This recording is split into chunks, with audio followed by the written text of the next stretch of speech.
What is going on, everybody? It is Friday, November the 26th, and assuming you're not out at your nearest Walmart running over your fellow man for those great deals, and you're here with me, it's time for my news radar.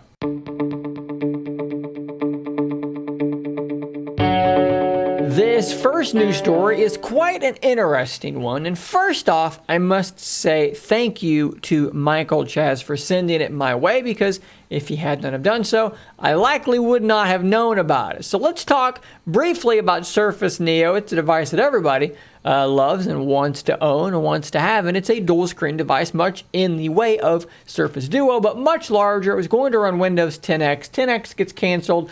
The Intel chips it was going to be running on also get canned. Neo is just out there in the aether. It doesn't exist. However, we have a patent here from Apple, which is quite interesting here. This is from T3.com. Headline reads, Apple patents folding dual screen device is a foldable iPad rather, on the way. Apple patent shows dual screen foldable. Could iPad mimic the MIA Surface Neo? Now, this is really, really interesting, because we've been wondering for a long time now, what is a foldable Apple device going to look like? I have said in the past, I think that maybe they're just going to fold over the iPhone a la Z Flip, because they don't want to necessarily open up an iPhone into an iPad, because now they're going to cannibalize their own sales. Keep in mind, this is the same company that won't put a touchscreen on their MacBooks in 2021. I think it's because they know that if they did that, fewer iPads would sell, because people was, I can just use my Mac if I want a touch experience. My MacBook will work just fine. They like to keep these rigid walls, right? This is an iPhone. This is an iPad. This is a MacBook. They like to keep these things separate. So it is curious to think about, if Apple is going to release a folding device, a new device, would it be a brand new kind of device that wouldn't necessarily cannibalize any of the others? So let's look at this patent here, and you can kind of see what we're talking about. This does appear to show a folding device that has two separate screens, an array of magnets to lock it in place when it's folded over, but this doesn't seem to show a folding OLED. In fact, if you look down here, you can see you've got a folding case here, a backing, but two distinct separate displays. And of course, this is exactly what we had with Surface Neo. Kudos to T3 for pointing that out. And as we know, Surface Neo is not coming anytime soon. So might Apple be experimenting with something similar? Sound off in the comments down below on this rather interesting development. Now, kind of talking more about the Apple ecosystem, this is something that's going to be a brief news story here, but it's something that I'm really excited to see. As someone who does send text messages back and forth to people who use an iPhone, you may have noticed that sometimes you'll get a response to a message that says so-and-so reacted to your post, or they laughed at your post, or whatever it might be. And what that is on iPhone, they can long press a text message and react to it, right? You can do this on Google Messages when you're talking to someone that uses RCS. You can give it a thumbs up or a laughing emoji or whatever right there. Instead of just sending a message back, you react to their message. Well, when an iPhone user does this through SMS, Android doesn't know what to do with that, so you get a text message saying what it is. Well, that's going to be going away rather soon on Google Messages, because they're just going to patch in basically a deal where whenever you get that response, Google Messages is just going to translate it into something that isn't just text, but it is instead a proper reaction emoji. And of course, it would look something like this, which is so much better than the super lengthy messages that we've gotten in the past. This is apparently rolling out in the beta version of Google Messages to certain individuals. I've updated my beta messages app, but I've not got one of these to be able to see it in person. But I'm super excited to see this, because that was something that was super duper annoying. Can't wait to see that fixed.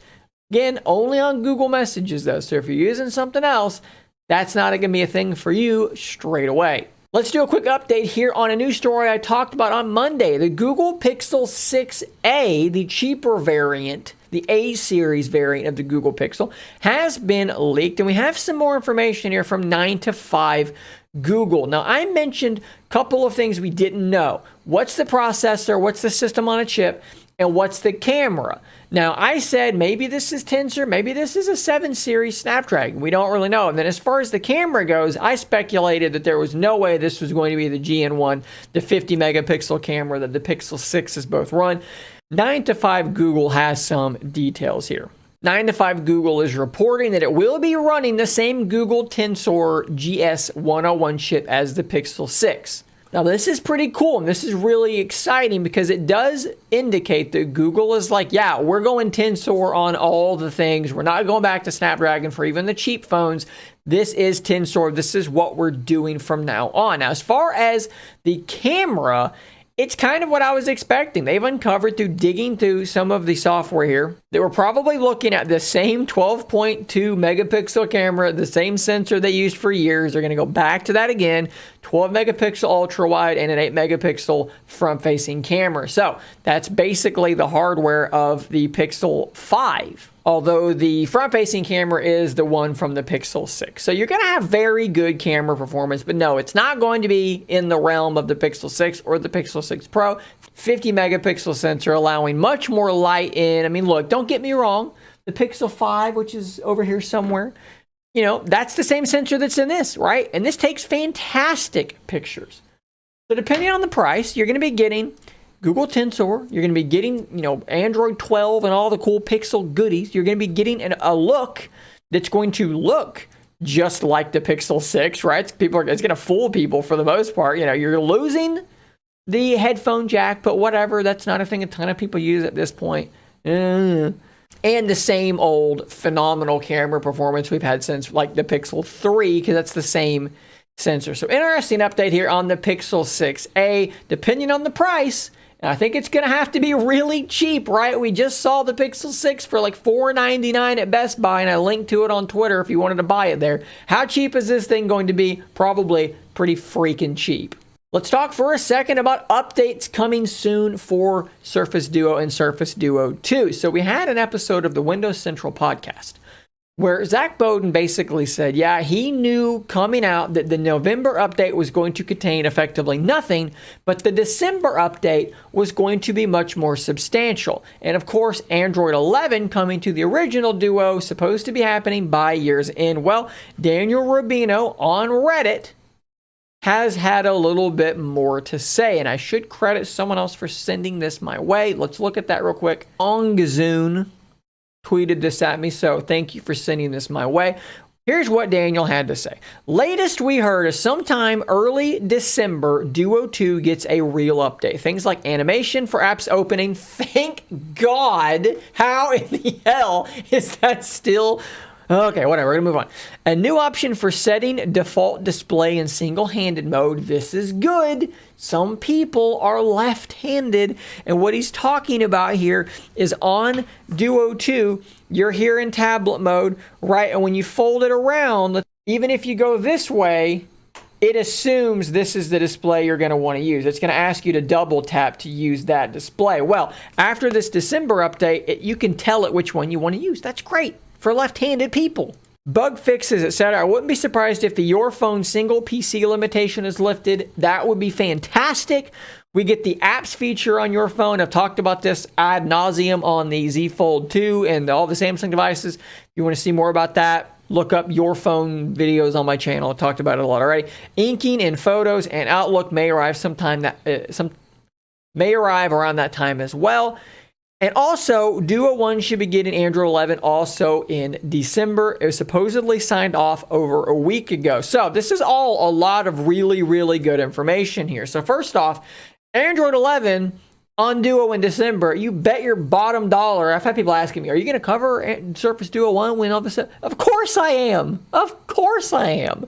Going to cover it. Duh. So I'll be talking about that when that happens. We'll probably do like a live stream or something and just we'll experience it together. Maybe there's nothing to experience, but we'll be here experiencing this together. More inking stuff is like, duh, we need more of that stuff. Of course, you're pushing the Slim Pen. We need that to be a thing. You can't even like draw on your photos in their Photos app in the normal main channel release. You got to use Google Photos or something like that. That's wild that that's not a thing. So a lot of good stuff apparently coming in early December for fans of Surface Duo. And you better hit that subscribe button so that you don't miss any of it going forward.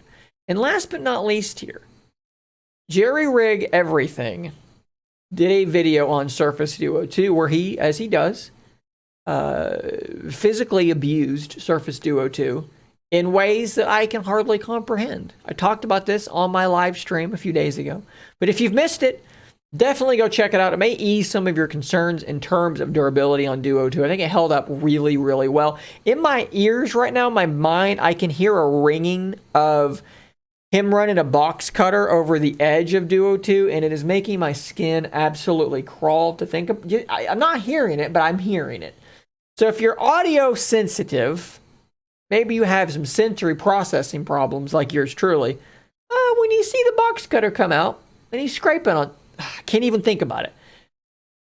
Maybe hit the mute button because it was really hard for me to get to. I wanted to see how it went, but just thinking about that box cutter scraping across the metal and the plastic makes it is just like the absolute worst feeling in the world.